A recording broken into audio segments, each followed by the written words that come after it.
Hey everybody, RC here. Welcome back to Let's Play Dwarf Fortress Anviltrumpets, episode number 9. Last time we left off, we had a kobold thief that had arrived.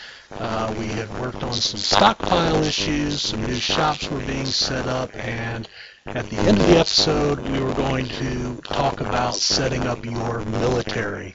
So, let's open up our shortcut screen here just so we can look at everything. So this is probably one of the hardest screens to understand, and I'll be the first to admit I don't know everything about this game.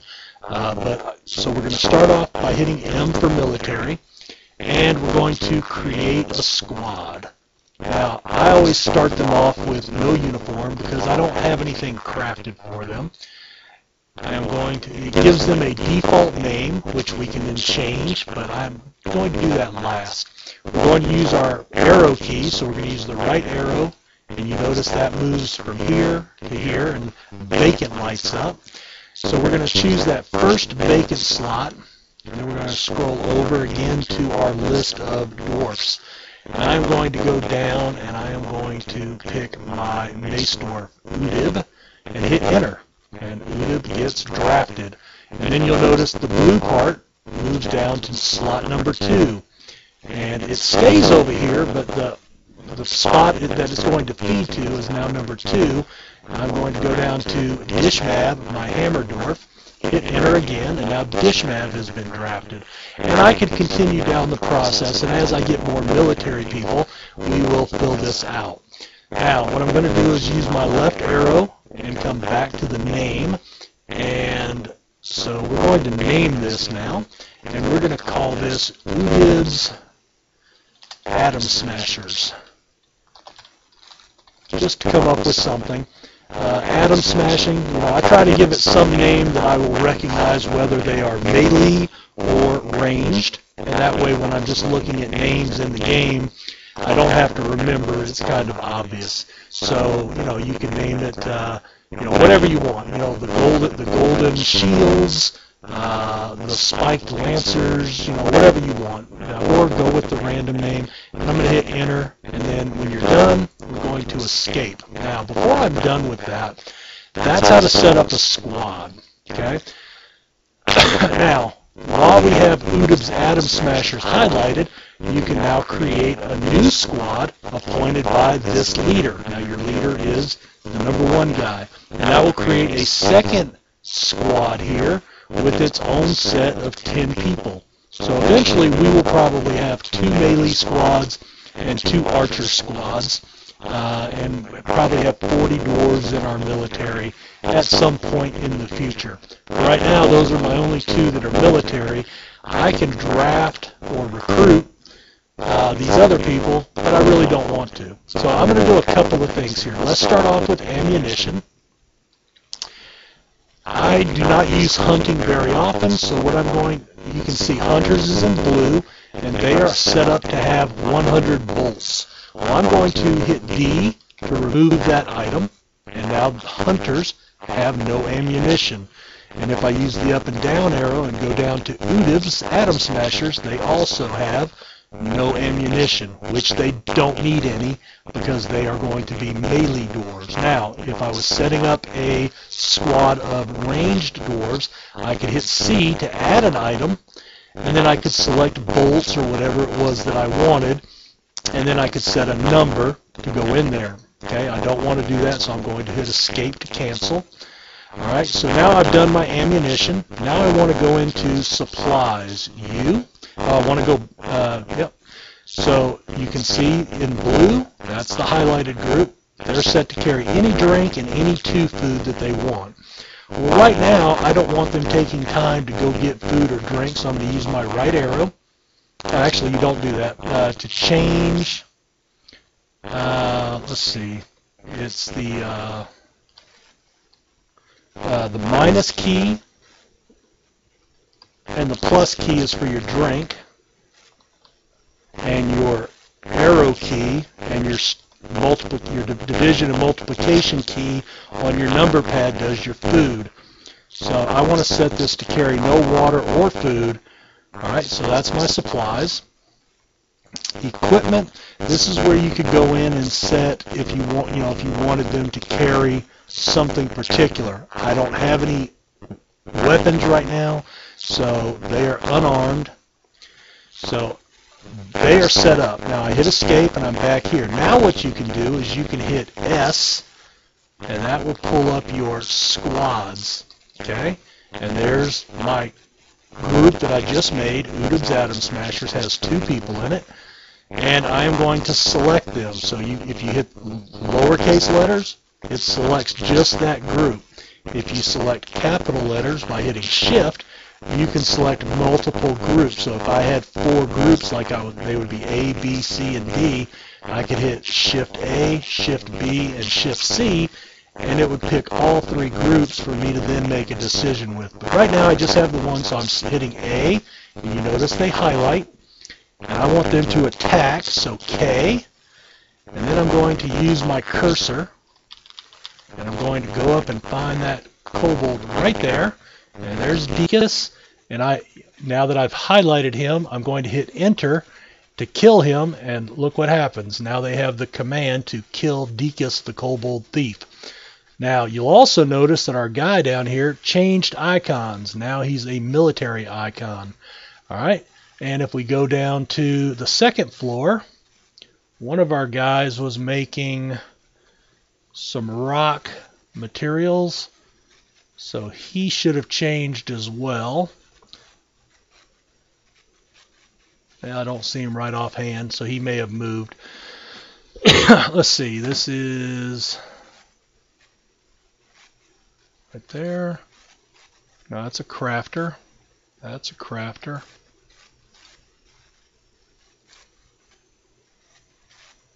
There's a miner. That's the blacksmith. Alright, well he's wandered off somewhere to do something. Alright, so let's come back up. Alright, and when we hit unpause, these guys are now military, and they have a command to go kill him. Now, thieves, there are different types of attackers. There are invaders that come with weapons and armor, and they are attacking to kill you. If all of your dwarves die, basically the game's over. There are invaders, there are thieves that they just want to get in and steal something and get out. Once they are spotted, and you remember when we first looked at the announcement and went to that spot where the thief was first found, he was seen right at the bridge, and if we look at the announcements again, Udib was interrupted. We go to his location, so Udib was here doing some work. The thief had just come into the entrance and he spotted him. As soon as he is spotted, he's running away. Okay. Now we're going to unpause. He will continue to run away, and our military is going to go after him. There he goes. Well, now he's going to get a drink, and I think because if we go up to the... So let's see. If we go to U, this is where we can see others. All right, all the others are gone. Okay, so he has gotten off the map. He has disappeared. And probably what he did is he ran from here up the hill and eventually ran up the hill and got off the edge of the map there. So that happens. Sometimes they get away. All right, the fact that he made it inside is troubling. So I am going to have to take some steps to do something else here. So I'm going to... This is something I do on occasion. I am going to dig that out, and then I'm going to build. And this is something that we haven't touched on yet, but this is how you build things. We're going to go to Shift C, which is for construction. And then we're going to build, this is where you can build different items. We're going to build a fortification. This is like a slot you can fire arrows through. You can also see out of. And we're going to build that out of a block. Now, remember we started making blocks to do construction with. The good thing about blocks is they are much lighter than the raw stone, so they can carry them faster. So even though it's a further distance away, they will get it there quicker. Excuse me. So we're going to do that there.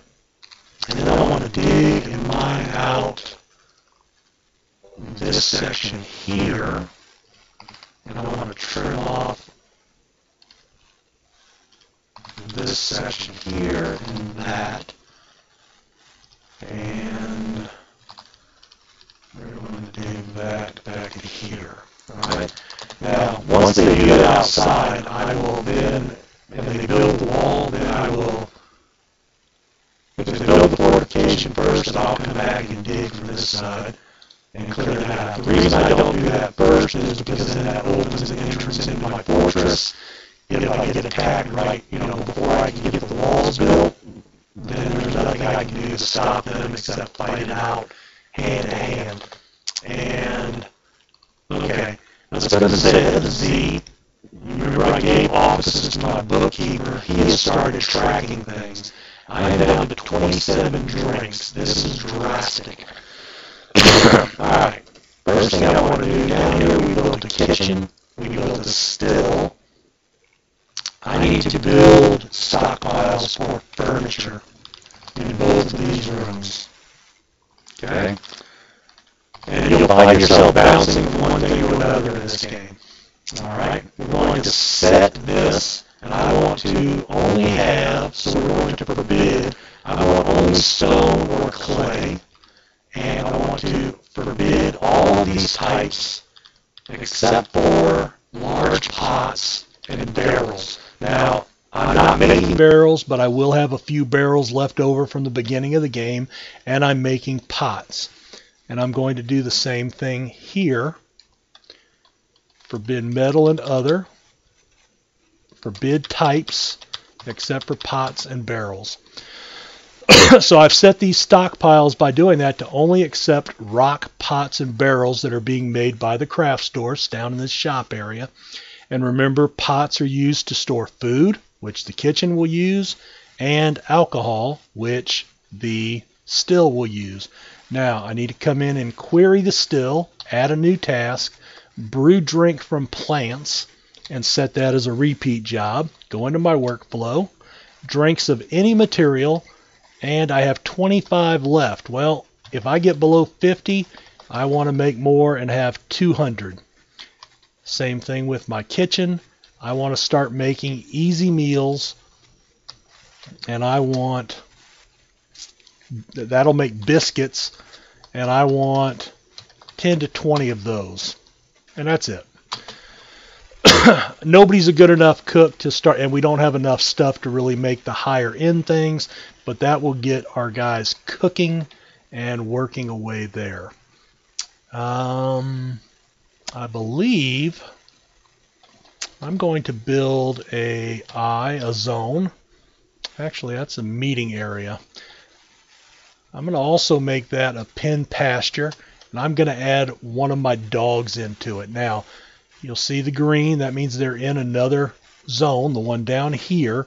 But I'm going to take this first dog, just hit enter, and he turns green on the left.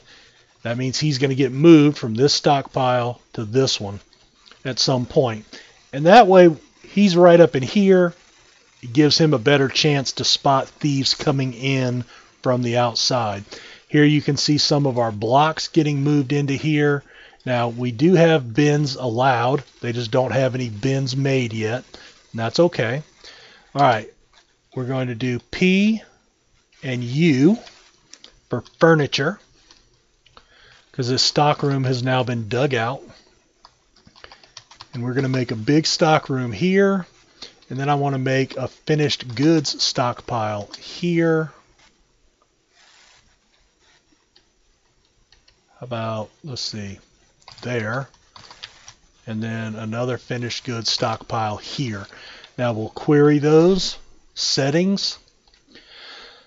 I already have a special stockpile for my pots and barrels, so I'm going to turn those off. But I'm going to allow everything else of any material in here. Then I want my finished goods.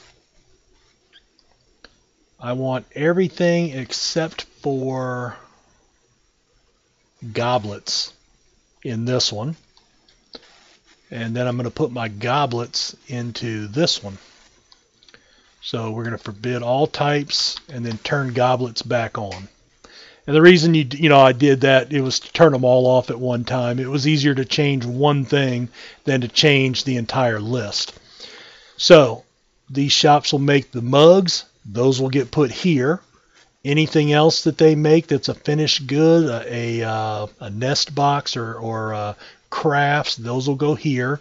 And then tables, chairs, coffins, doors, those will all go here. And so what I can do now is I can go in and I can stockpile, remove designation, and I can clear out this room here. All right, and then that's going to give me another big room. I can put animals in, whatever it is that I want to do. We do have some room for some workshops down here. The tanner shop, they do automatically. Remember, if we kill an animal, they will butcher it. That meat will then go to the stockpile. The skin will then be brought to the tanners, and then that will in turn be brought to the leatherworks shop in the stockpile for leather. So again, just trying to remember, how things flow in the game. And honestly, if you're just starting off, that just takes time. Just give it time. Watch a lot of these videos from different people, and you will pick up new ideas, new tips and tricks. You'll see how they walk through and set things up, and that will help you in your own gameplay as well. Let's see. So we do not have a jeweler. That's why this shop has not been built. We don't have a clother or a leather worker yet, and that's okay. I just did that to kind of hold the place. All right, the outpost liaison from Ast Atesh has arrived. So this is the traders. They're going to be coming in from right here. We're going to come back and we're going to go to our trade depot. So this next section will be on how to trade. So we're going to click on the depot. We're going to move goods. So G. And this brings a list of everything in our fortress that's in a stockpile or a workshop. You use your plus and use your up and down arrows to scroll through your list. Now, most of this you will never trade, so you typically won't trade any of your food, any of your seeds. You certainly won't be trading drinks for the most part. Right now, I do have an extra pick. I could trade that. I have an iron anvil. I do need to set that up. A leather bin. I don't want to trade leather or cloth. I want to stockpile that for a while. Some things just aren't worth money. So logs, stone, those aren't worth a lot of money. I could trade a couple of these pots. So now I'm going to use the right arrow, move into this column, and then it's just hitting enter and down, up and down to move through the list. So I'm going to trade 4 of these pots. I am going to trade the 1 cage that I've made. I'm going to trade a couple of buckets. Now, this is what I had said. Goblets are going to be my primary trade. Now, I didn't know how many they had made. We hadn't set that workflow up very long ago. Now, when you highlight here, you can view. So this is a bin. We hit view. It has 2 ropes, 4 mugs, and a crutch. So there are some mugs in there, so I'm going to bring that.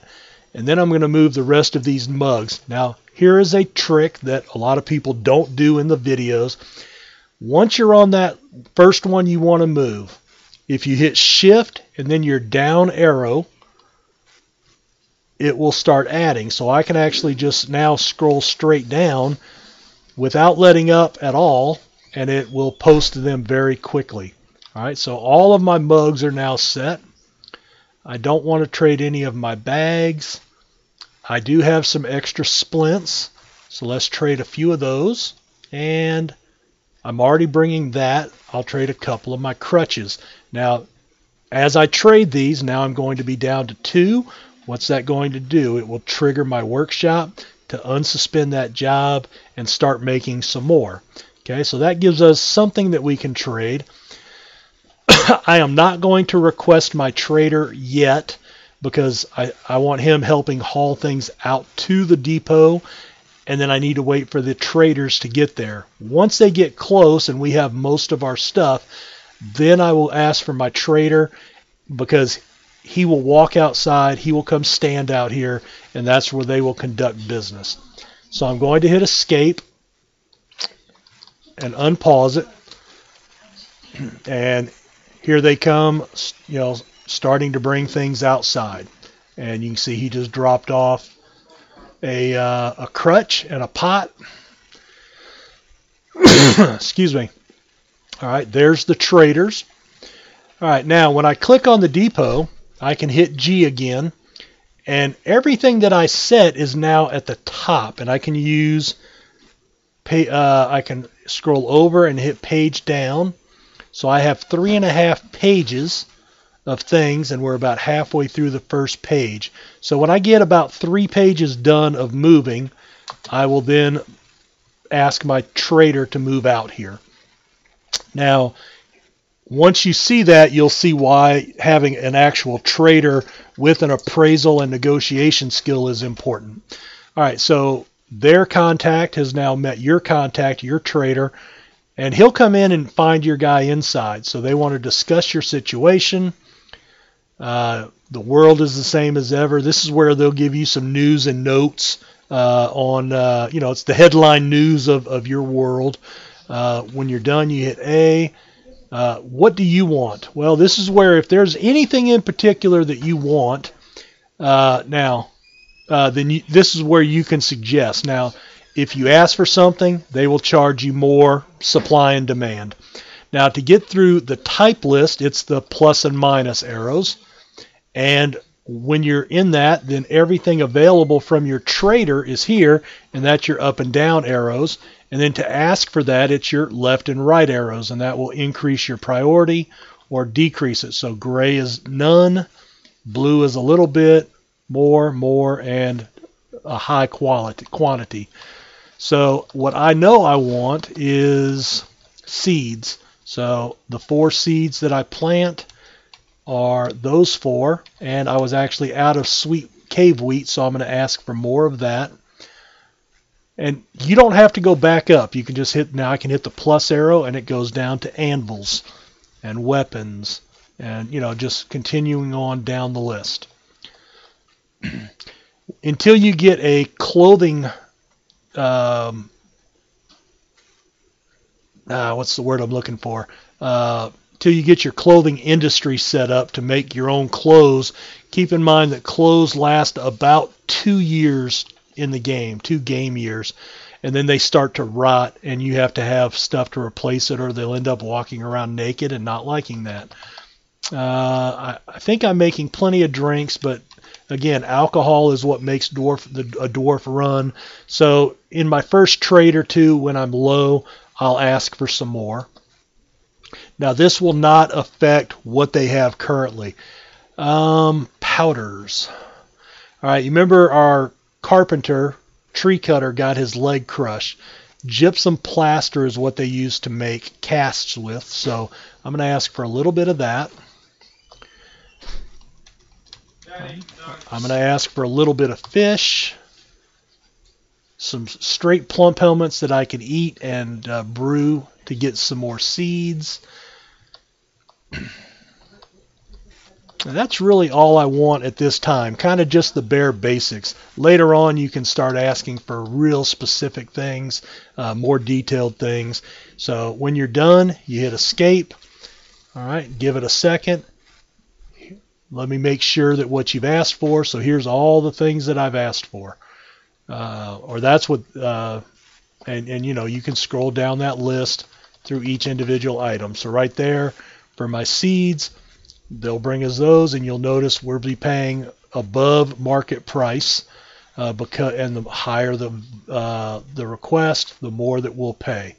So escape when done. All right, here's what we're willing to offer. So here's what they want. So these are the things they want. So you can evaluate this, see if you can make it, and this is where you can trade for more money when they come. So they have a pretty high demand for crossbows, spears, crutches, tools, a little bit for crutches, not drastically. 196% for headwear, 203% for earrings. Now, the thing about earrings, you can't make those by themselves. An earring is considered a craft, and when you do crafts in your craft dwarf shop, it's randomized. They can make scepters and toys and earrings and various things, scepters. So there's no way to guarantee that you will get what they are looking for. But it's at least something you can judge and evaluate and see. Maybe I want to quit making mugs to try to get some earrings and scepters. Maybe not. So once we've evaluated that, we can't adjust that because that's what they're asking of us. Escape to get done. I look forward to meeting next year, and enter when you're done. All right. So we're going to click on it, check how we're doing. We're still on the first screen. All right, so we're going to unpause it, let them keep bringing stuff out, and give it a couple of minutes.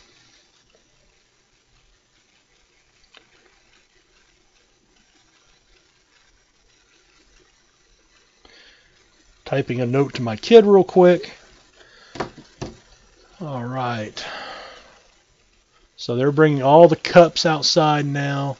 Now, a lot of that will go fast. So now if we go over and page down, we're almost through 2 pages because all these are individual mugs. So those will be coming out pretty quickly. And you should, if you look from the stairs here, we should see guys running in, grabbing mugs from downstairs, and coming right back out with more mugs to bring outside. And here comes another batch. And just one after the other. So those will go pretty quickly. And again, I just kind of check periodically. All right, so we're into our 3rd page. Everything else is mugs. So at this point, I'm going to go ahead and request my trader at the depot. He won't come right away. You have to remember, these dwarves have a mind of their own, and they will go and do things that they want to do. Maybe they feel the need to go eat or drink or take a nap or whatever, and so they will not go right to where you want them, but they will get there eventually. While that's happening, you notice they put our fortification in, so I'm going to go ahead and dig out this side, and that way we can do something that I want done down here. Clay wall. Okay, they haven't started digging that out at all yet. All right, just checking again. All right, we have one thing left. It's 4 feet away, so they're bringing the last one in right about there. All right, we should be good. All right, so we've checked. Everything that we've had pending is now trading, which means it's at the depot. And the T has turned white. That means the broker is there. He's standing right here. And so we can trade. So we hit T. Now, usually this is the most boring part. I usually wouldn't even walk through it, but since this is the first time we're doing a trade, now there's a couple of things. We are trading with dwarves. Dwarves will take everything you have.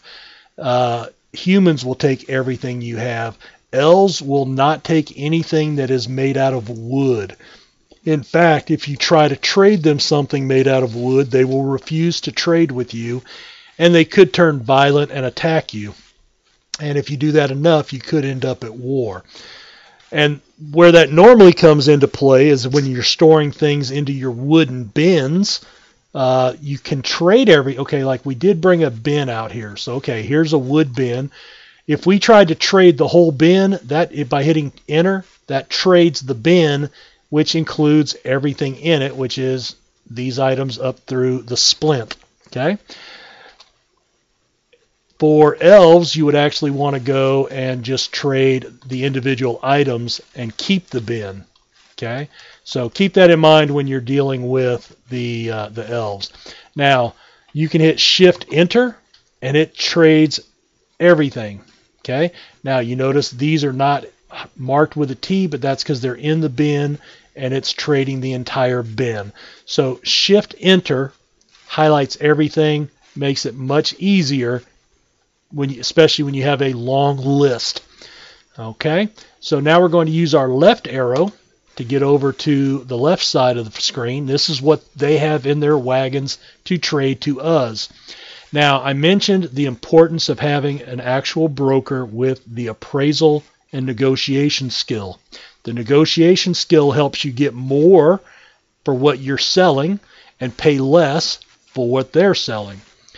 The appraisal skill helps you have a better idea of what the value of something actually is. Okay, in fact, let me come back over, because in that bin, I don't want to trade that, so I'm going to hit enter.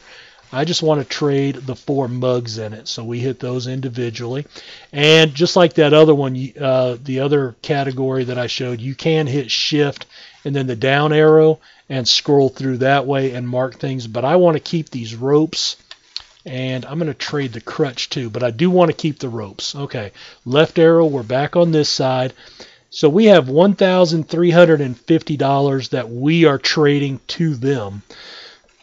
Now, just like any business, if you go to Walmart or the store in the mall or wherever you go, they are going to want a profit. The better your trader, the less profit they're going to need. But typically, I shoot for allowing them about a 50% profit margin. Sometimes a little less, but it just depends. So if we have $1,350, they're going to need about $675 in profit. So we can buy $675 in goods, and we're just going to use our up and down arrows. We could use our page down and page up, but the first thing I'm going to look for is seeds. All right, now there is some alcohol, but I don't want that just yet. And you'll kind of know where to look for, because you'll have if we look through here, so you have your bars, your jewels, your glass, your ropes. Then you get into your water skins and your leather items. Then you get into your toys and things of that nature, your animals. Then your alcohol. Then your wood items, buckets and barrels, and then you get into weapons. And we will keep looking. All right, now we're down into our clothing and seeds. The seeds fall in this area because they're typically in the leather or cloth bags. So keeping in mind what we're growing, so I will take some pigtails. I will skip the rock nuts because I don't need those. Some more pigtails. Some more pigtails. Unfortunately, they don't have a large variety of seeds. No plump helmets, no cave wheat. Now you can search, so if we hit Q down here, we could actually put in cave wheat, and we can see there's nothing there. All right, to get back, you do have to backspace, and when that's done, then you can use your up and down arrows, and that will reset everything. So let's see, let's scroll through there. I don't really have enough money to buy cloth and leather at this time, plus those shops are not up and running yet. I have an anvil, so I don't need any more of that. And I am going to come down and buy some of the... Now you can see, like, when you're short on money, I'm going to skip this tiger spleen because it's 30. And holding shift and down, I'm just going to tab some of the fish. Now plump helms are 20. I'm going to buy a couple of those, and you're buying those in groups of 5. And then I'm going to come down and I'm going to buy a couple of the berries and melons. And that will give me some things I can eat, plus brew for some different wines and champagnes, things of that nature. All right, we're going to come up. And I usually like to get some of the cheap yarn to start building that up. Thread for sutures. Thread is very important. You don't want to run out of that. Let's see. And I try to go cheap here, but unfortunately, so let's see. There's a $12 thread, and there's a $12 thread. So I can get 2 of those for, for what I was looking at paying up here for 24. And I'm at 7. So you can see here the trader profit is 798 out of 1350. So, doing a little bit of math, I've got about $120 left or something like that. Could buy some cheese. I don't need crutches or anything. Now, this is something that came out not too long ago as books, codexes. Again, those get kind of expensive. I'm not at the point to be able to afford that, so we're not going to worry about that. I'm going to go ahead and take a couple of ropes, buy the cheapest ones they have, staying away from especially those 3-digit ones. Let's see.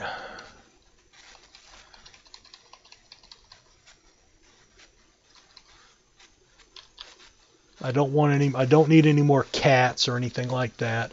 Let's go ahead and buy some. Let's buy a little bit of beer. We'll buy 1 beer, 1 wine, and that puts us at a $618 profit. That's a little under 50%, but we'll go ahead and try that. So what we're going to do is we're going to hit T for trade. Are you sure you want to trade? You can escape and go back and change some things, or you can hit enter. And he said, wonderful, thank you for your business. So now all of my stuff is now on his side in brown, and all of the things I had there to trade are now left. Okay, so I can go back and trade again. I can offer these as a gift for free. I give it to them for free, which gains me, brownie points. Kissing butt a little bit. But if we're done, then I can hit escape when I'm done. And then I'm going to unrequest my trader. If you don't do that, he'll just stand out there till he dies. All right, you notice trade goes off because he's not there anymore. And now if we go to G, you see that there's a lot of things that are 0 distance away. That's all the stuff that I just bought. Okay, now I still have that bin, so I have to come over and I have to hit enter to untrade that. And basically now what they will do is in reverse, they will come out to the depot, take everything that I just bought and bring it inside and put it in the correct stockpile. And now again, this still shows everything in your fortress, including the logs that are right there that I cut down the trees, and several things that are inside that I've built, gyms and things of that nature. But the only thing, anything that is 0 feet, that's the stuff that you just bought, and that's at the depot. So they'll bring all the plump helmets and the fish inside, put it in the food stockpile, and we can unpause it now and let them go about their business. Make sure you turn that trader off, and they'll start coming out. And it won't be right away. They're still doing their other jobs, but they'll come out and start grabbing that stuff as they can. Now, because this is outside, that's where those gray langurs and Kias can come in and start stealing things. So eventually I'll want to get my depot inside somewhere. It does take a 3-wide hallway, so I cannot do it here. But what I might do is dig in an area here and stick it down here, and then have another path to get to it farther around, that I can trap or do something along those lines. All right, we've gone a little long. I just wanted to make sure we hit those, so we'll pause here, put a cut in. Thanks for watching. We'll see you next time.